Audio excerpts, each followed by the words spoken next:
Millions of people take them in a bid to boost their well-being, but when it comes to dietary supplements, I have always been a skeptic.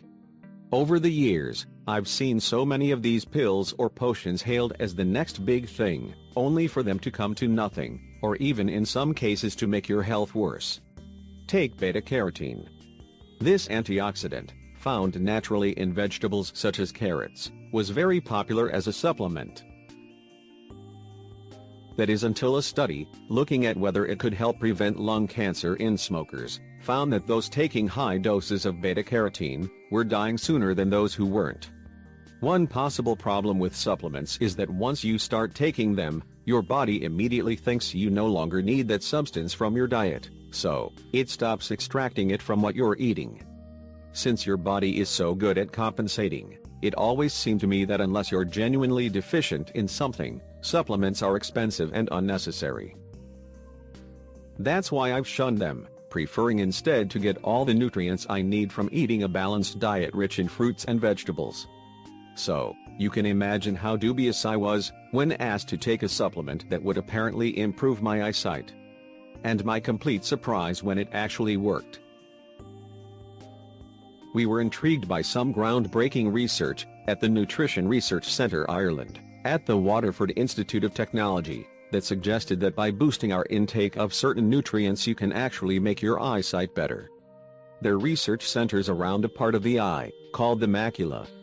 This is the spot near the center of the retina, the layer of light-sensitive cells at the back of the eye, which is responsible for your central vision. It is coated with special protective pigments, also known as carotenoids, which act a bit like a sunscreen for the eye, and are largely derived from the food we eat. Previous research, with supplements focused on people who have age-related macular degeneration, AMD, an eye condition where the light-sensitive cells in the macula start to break down.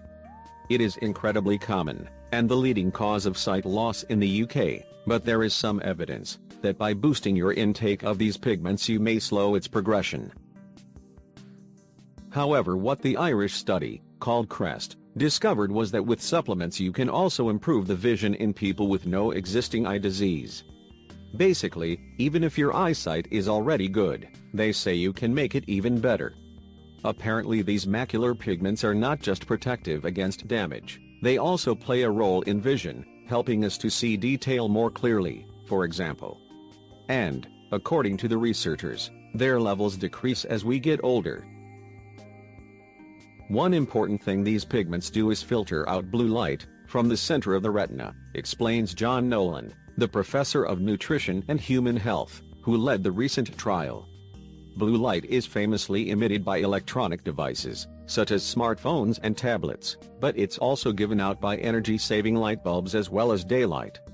This blue light produces damaging free radicals that over time attack the cells in the retina that we use for vision, raising the risk of AMD. But also, when you've got a lot of blue light coming into your eye, it can immediately result in bad vision, like what happens when an oncoming car doesn't dip its headlights at night. In their recent study, published in June, in the Journal of Investigative Ophthalmology and Visual Science, half the participants took a daily supplement for 12 months, specifically, one containing a mixture of the carotenoids lutein, zeaxanthin and mesozeaxanthin. The first two are found naturally in leafy green vegetables, such as kale and spinach, orange peppers, as well as in the yolk of eggs.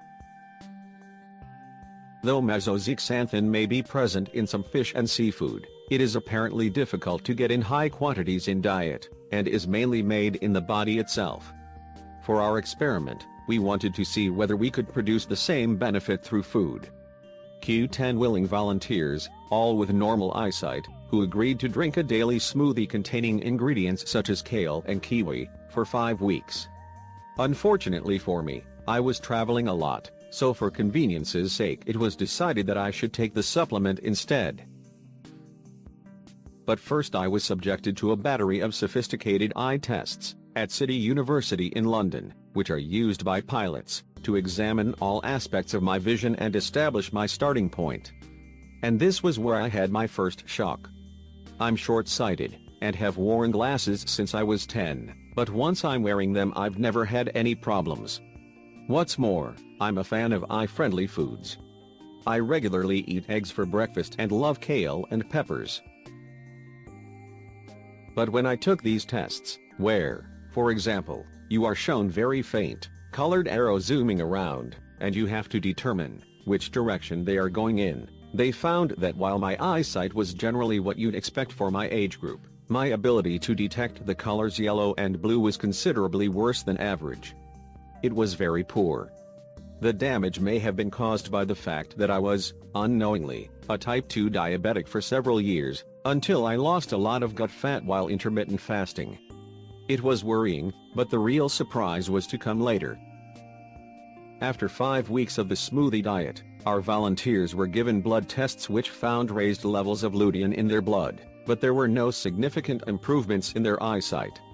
It's possible that guzzling these smoothies for a bit longer would lead to more noticeable improvement, but from our brief test period it was too early to say. After 12 weeks of taking the supplements, not only were there markedly increased levels of pigment in my eyes, which they measured by shining beams in my eyes, to see how well the blue light was absorbed, but I also performed better on almost all the eye tests. My contrast sensitivity had markedly improved, that is, my ability to see objects that may not stand out much from their background. It's what helps a driver read a sign in the distance. Better contrast sensitivity means everything looks a bit sharper. In this respect, I had similar outcome to those who took part in the CREST trial. But, thanks to the cutting-edge testing equipment, the scientists were able to examine extra aspects of my vision which had not been measured in the study participants. What they found was that my ability to see in twilight scenarios was greatly enhanced, some of my rods were functioning as well as a 20-year-old. And my color vision had also shown an immediate improvement. My vision had basically improved across the board. Now, I can't say I've actually noticed any difference to my eyesight in my day-to-day life. So far it's just something that's detectable on very sensitive eye tests. But I'm told that if I were to continue with the program for 12 months, I might start to notice the changes myself. It's also possible that by boosting my macular pigments in this way, I will reduce the risk that I will develop macular degeneration, as people with this condition are also thought to have low levels of these pigments in their eyes. So, now I am facing a dilemma. Do I keep taking the supplements, despite my previous reservations? After all, they're not cheap at around £45 for 90 tablets. And more than that, I don't really want to take more pills than I have to. Professor Nolan says that supplementation could be beneficial for people as young as 30. Because of pesticides and modern farming techniques, food is not as nutritious as it used to be, and we can't get enough of these carotenoids from a normal diet, he says. We're also living longer and are exposed to more damaging blue light than before. But John Barber, professor of optics and visual science at City University, who carried out my eye tests, is more circumspect. I'd be tempted to say you could achieve the same results through diet, but if you can't get mesozeaxanthin through diet, then supplementation could be an option. But though he was surprised by the improvement in my vision, he adds, we would need to carry out a larger trial with more people before we can draw firm conclusions. I still haven't made up my mind about what to do. I've made an effort to boost the greens in my diet, and I'm slowly working my way through the leftover packets of supplements. What I'll do when they run out, I've yet to decide. But I'm certainly less skeptical about their benefits than I was before.